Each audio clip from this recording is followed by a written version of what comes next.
Hello everyone. Today we're going to be taking notes on factors and kind of explaining how to find all the factors of a number. It's very important that we kind of, as I go through and write these down, that you pause this video or kind of take notes as we go so that you can get everything down. So today's focus is factors. Don't forget to number the page. Depending on which class you're in, that page number might be a little different, so you can always look back at your table of contents and kind of number that. But our focus today is going to be factors. We've talked about them a little bit. We've done a couple problems with them, but we haven't really taken notes and kind of talked about the process. So the first thing we have to definitely want to make sure we know is the definition of factor. So a factor is a number that divides another number evenly. And by evenly, what we mean is that there are no fractions or decimals. We get no parts divided out. We get equal groups kind of all around it with nothing left over. So we're going to do actually an example and a non-example of that. So an example of a factor would be that we would say 2 is a factor of 10 because 10 divided by 2 equals 5. Okay, so we're evenly able to kind of divide 10 by 2, which means 2 is a factor of 10. A non-example, okay, non-example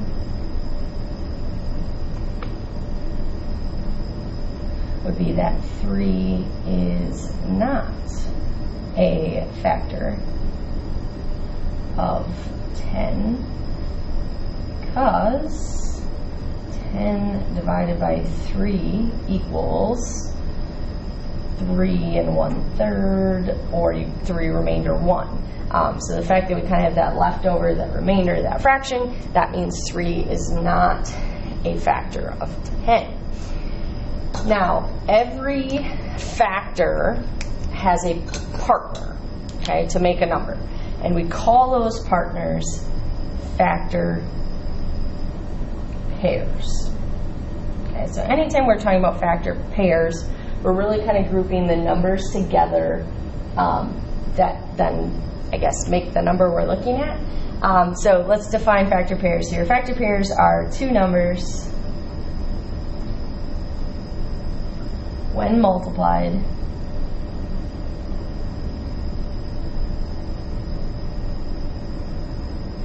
make a specific number.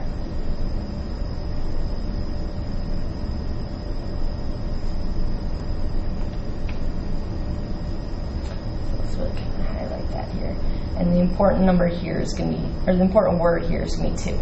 Okay, so whenever we want factor pairs, it's always going to be the two numbers together. So we would say that 2 times 5 is a factor pair of 10. Okay, so we can maybe write ourselves a little note here. 2 and 5 are the pair. Okay, 10 is that specific number that we're looking at. Okay, so anytime you have factors that multiply to make the other number, they become, or they are, that factor pair.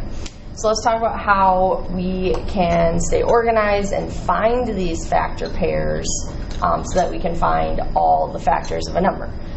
So I always recommend using a T-chart to start for a couple of reasons. So let's talk about T-charts. Alright, so why use a T-chart? First, a T-chart is going to be organized. And that's really going to help us, as with anything in math. Being organized helps you be more successful. When you use your T-chart, make sure you use the divisibility rules. Okay, we've already talked about our divisibility rules. They are very helpful. They are very important. Okay, T-charts, they have to be organized. Use your divisibility rules. And we always keep going in a T-chart until a factor repeats. And that's how we guarantee we have all of our factors, okay? So let's do an example for this. Let's say we were going to find all the factors of 36. So I'm going to start my T-chart. I always kind of put 36 up at the top. And then let's just kind of go through, and we're finding factor pairs. So kind of bringing all this together as we kind of go through.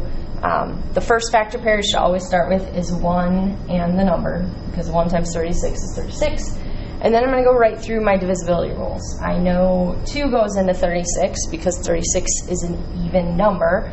Might have to do some division or skip counting or using that multiplication chart, but then I would find that 2 times 18 gives me 36. Next, my rule for 3, if I'm going right back through those divisibility rules, I know that my sum of 36, 3 plus 6 is 9. 3 can go into 9, so I know 3 can go into 36. And again, if you need to come over and divide or do some skip counting or use that multiplication chart, you can. But I would find that 3 times 12 is 36. The rule for 4 is just are the last 2 digits divisible by 4, and I do know that 4 goes into 36, and it goes in specifically 9 times. I would check 5 just because that's my next divisibility rule, but I know 5 does not go into 36 because it doesn't end with a 5 or a 0. Next is 6, and remember our little rhyme for 6 is 6 is a crook, 2 and 3 is where we look. And the fact that 36 has both 2 and 3 as a factor means that it has to have 6. And actually, it's going to be that 6 times 6 makes 36. This is actually going to be our repeating factor. Now, this doesn't happen every single time with every number. It just so happens that 36 is a perfect square, and that's why we get 6 and 6 together.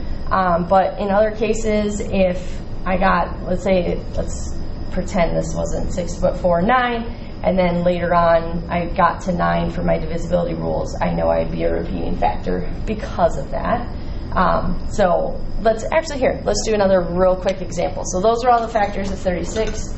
Let's talk about the factors of, let's say, if we do 20 real quick, just to give you a non-perfect square example. All right, so if I was going through 20 here, I know that the first factor pair would be 1 and 20, and then 2 and 10, because 20 is even, so 2 can go into it.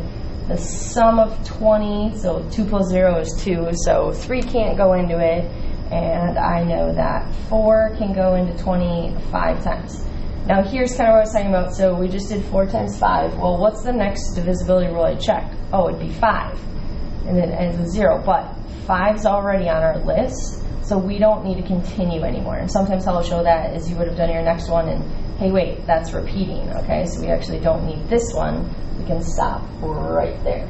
Okay, so you always look for that repeating factor in your divisibility list or T-charts.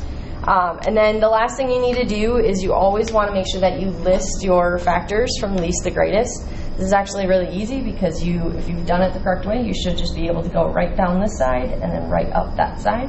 So we would say the factors of 36, and I always like to write the number first, and I just put kind of a colon behind it, are 1, 2, 3, 4, 6. Now I'm only going to write the 6 once because we don't repeat factors here in our list, so it would be 6, 9, 12, 18, 36.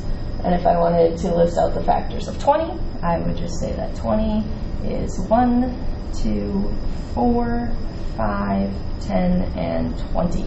Okay, because we have to list them least to greatest, and we're going to write ourselves a little note about that because it is very important. Okay, so wherever you have some room around here, you want to put in here, don't forget. Okay, this is very important. Okay. Let's change it up here, rewrite factors least to greatest.